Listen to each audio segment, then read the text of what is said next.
तो चलिए, hello student, कैसे हैं आप सब। आशा करता हूँ अच्छे होंगे, स्वस्थ होंगे और आप सभी की प्रैक्टिस बहुत अच्छी चल रही होगी। आप सभी ने हमारी पिछली क्लास में उपसर्ग शब्द और उनके संकेतों का अच्छी तरह प्रैक्टिस कर लिया होगा। तो चलिए, इसी के साथ हम आज की क्लास शुरू करते हैं। अपने कुछ बचे हुए और उपसर्ग शब्द थे, उनके बारे में जानते हैं। तो चलिए देखिए, यहाँ पर क्या दिया हुआ है। हर। हर क्या है? ऊपर से नीचे ह और र बनाएंगे तो क्या बनेगा? हर। ठीक है। तो जैसे आप यहाँ बोलते हैं हर रोज, तो हम क्या करेंगे देखो। ठीक है, यहाँ पर हा बनाएंगे ऊपर से नीचे, तो क्या बना? हर। इसी को आगे बढ़ाएंगे और जा का वृत्त, तो ये क्या बन जाएगा? हर रोज। इस प्रकार से। ठीक है। अब ये क्या बोलता है? हर साल, तो ऊपर से नीचे ह, र, सा का वृत्त और ला बना देना, तो ये क्या बन जाएगा? हर साल। इस प्रकार से। ठीक है। जैसे आपको बोला हर दिन, तो ये क्या बन जाएगा? हर और लाइन काट के क्या बनता है? दिन दे दिया। हर पल। ठीक है, तो ये हर और ये पल पूरा पूरा बनेगा। ठीक है। अब जैसे यहाँ पर क्या दिया? हम, है ना? हम। ठीक है। अब ये कैसे बन जाएगा? जैसे हम साया, तो ये हम और सा का वृत्त और यह हम साया। हम शक्ल। ठीक है, ये पूरा पूरा बनेगा हम शक्ल। ठीक है। हम राज, तो ऊपर से नीचे हम रा और जा का वृत्त, क्या बना? हम राज। ठीक है। अब देखिए यहाँ पर व, तो यहाँ संक्षिप्त व का प्रयोग करना वी के लिए। ठीक है ना? जैसे आपको बोला विदेश, तो ये क्या बन जाएगा? संक्षिप्त व, द और शा का वृत्त, क्या बना? विदेश। विज्ञान के लिए आप क्या करना? संक्षिप्त व बनाना, ग बनाना और ना का आंकड़ा, ये क्या बना? विज्ञान। वियोग संक्षिप्त व, है ना? फिर या का क्या किए? अर्धीकरण किए, तो क्या बना? वियोग। ठीक है। ये देखिए यहाँ पर क्या दिया है? विफल। ठीक है। चलिए आगे देखते हैं। जैसे यहाँ पर क्या है? बे, है ना? तो कहां तक बनता है? एक ही मात्रा लाइन पर लाते हैं, ये क्या बन जाएगा? बेईमान। ठीक है। ये बेकार, का मेरा का आंकड़ा। ठीक है। बेहाल, ब हा का बड़ा वृत्त और ला, क्या बना? बेहाल। बेरोजगार, अब इसको क्या करना? ऐसा ब व्यंजन के रूप में ना बना के संक्षिप्त बनाना, बहुत अच्छा सरल और आसानी से बनता है। देखो, बेरोजगार। ठीक है, ऐसा बनाइएगा हमेशा। अब यहां पर क्या बना? ब, तो ये ब क्या है? यहां संक्षिप्त ब का प्रयोग करेंगे। ठीक है। तो जब संक्षिप्त ब का यहां पर हम प्रयोग करेंगे, तो जैसे बकायदा, ठीक, तो हम क्या करेंगे? संक्षिप्त ब, क, य और द, क्या बना? बकायदा। बाजार, संक्षिप्त ब, जा, र, क्या बना? बाजार। ठीक है। हाँ। अब जैसे यहां पर आ गया कुल, तो क्या बनेगा? का मेला का आंकड़ा, है ना? कुल हो गया ना? तो ये कैसे बनेगा? क में ला आंकड़े का प्रयोग करेंगे, कुल। ध मेरा का आंकड़ा और म, क्या बना? कुल धर्म। ठीक है। कुल देवता, का मेला का आंकड़ा बनाएंगे, का मेला का आंकड़ा बना के द व और त, पूरा पूरा कुल देवता। योग, या बनाइएगा योग के लिए। ठीक है। जैसे यहाँ पर आता है यथा योग, ये या यथा का सब चिन्ह है ना, याद रखिएगा। या यथा का सब चिन्ह है, तो बस इसमें क्या जुड़ना है? योग। ये या यथा का सब चिन्ह और या का अर्धीकरण किए, क्या जुड़ गया? यथा योग। ये क्या है? यथा काल। ठीक है। फिर ये यथा शक्ति। ठीक। तो चलिए, ये रहे हमारे उपसर्ग शब्द और उनके संकेत, जिसे मैंने आपको बताया। तो चलिए, ठीक है, आपको समझ आ गया होगा अच्छी तरह से उपसर्ग का प्रयोग किस प्रकार करते हैं, प्रत्यय का प्रयोग किस प्रकार किया जाता है। ठीक है। तो यह हमारी क्लास समाप्त हो गई। उपसर्ग प्रत्यय हमने आपको अच्छी तरह बताया है, जिसका आपको बार बार अच्छी तरह प्रैक्टिस करना है। एक एक शब्द को आपको 3 पेज 4 पेज प्रैक्टिस करना है, क्योंकि इसी से संबंधित आगे डिक्टेशन आएंगे। ये सारे शब्द आपके डिक्टेशन में रहेंगे। ठीक है। तो आपको क्या करना है? प्रैक्टिस करनी है, अच्छी प्रैक्टिस करनी है। ठीक है। तो चलिए इसी के साथ हम आगे बढ़ते हैं। अगला हेडिंग देंगे संधि। ठीक है, चलिए लिखिए, संधि की परिभाषा लिखेंगे। चलिए रेडी। शब्दों का हिंदी भाषा में बहुत अधिक प्रयोग किया जाता है, जिसके कारण अपने नियमित रूप से बहुत ज़्यादा बढ़ जाते हैं और सांकेतिक लिपि में पूरे संकेत लिखने पर गति में रुकावट होती है। इसलिए इनके नियमों पर विशेष ध्यान देना चाहिए। इन नियमों के अनुसार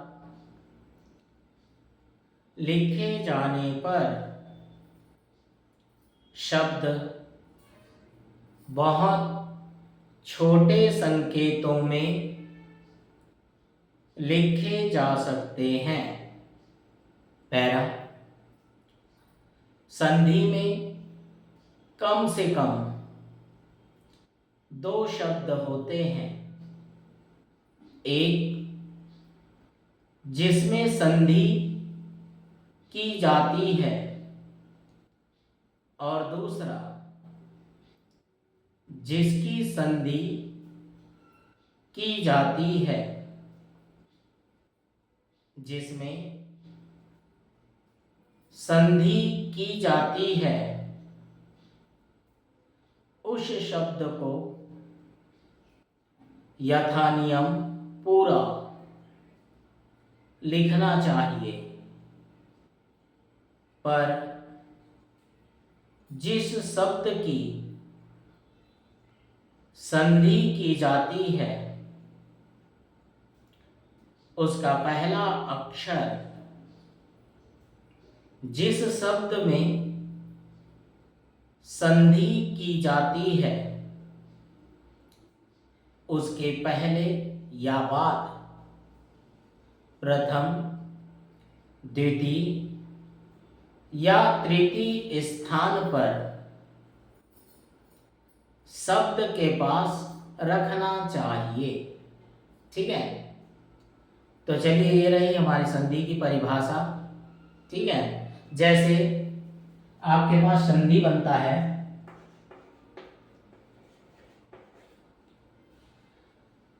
अतः,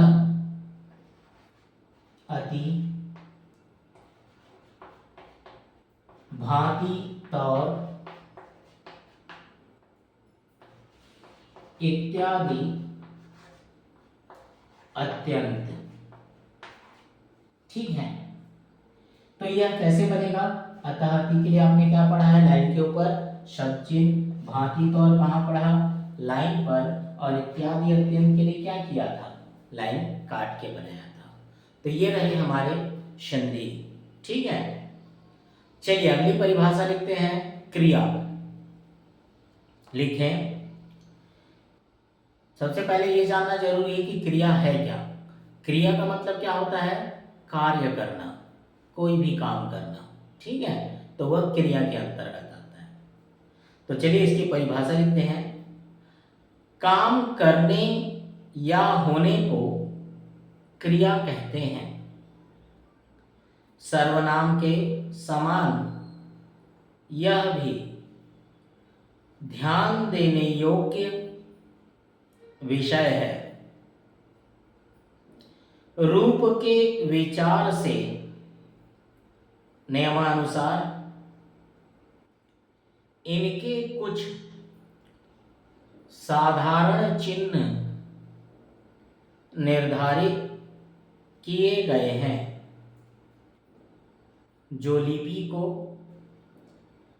संक्षिप्त करने के साथ ही साथ सुचारुता और पढ़ने में सहायता देते हैं। पैरा, कर्ता के लिंग और वचन के अनुसार क्रिया को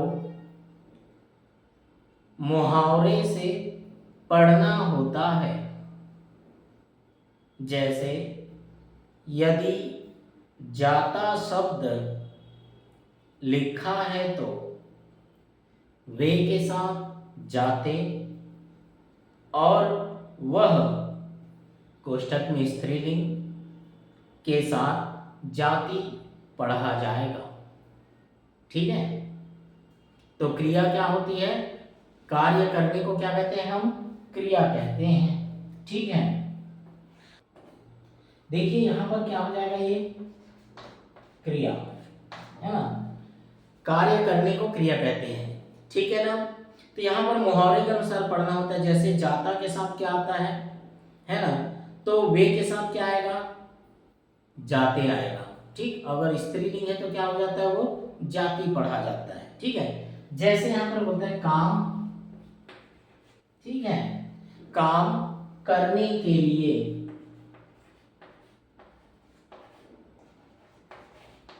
तो ये कैसे बनेगा? काम करने के लिए, तो देखिए क्या बनेगा? काम। ठीक है, कर करके करना और ये के लिए, क्या बना? काम करने के लिए।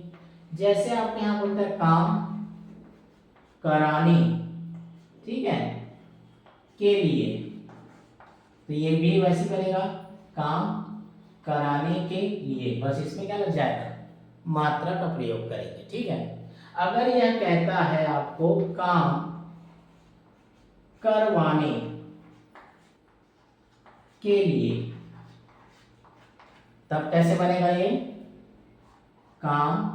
ठीक है, अब देखो कर वाने के लिए, उसी के साथ उसको बनाएंगे। समझ आया आपको क्रिया? ठीक, करने के लिए, काम कराने के लिए, है ना। ये रही हमारी क्रिया और ये रहे हमारे संधि और ये क्रिया। ठीक है, तो चलिए आशा करता हूँ आपको यह क्लास अच्छी तरह समझ आई होगी।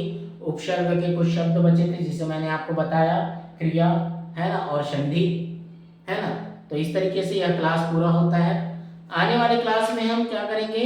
वर्तमान काल और भूतकाल पढ़ेंगे या भविष्य काल। ठीक है, तो चलिए आज के लिए इतना, मिलते हैं अगली क्लास में वर्तमान काल के साथ। ठीक है, चलिए आज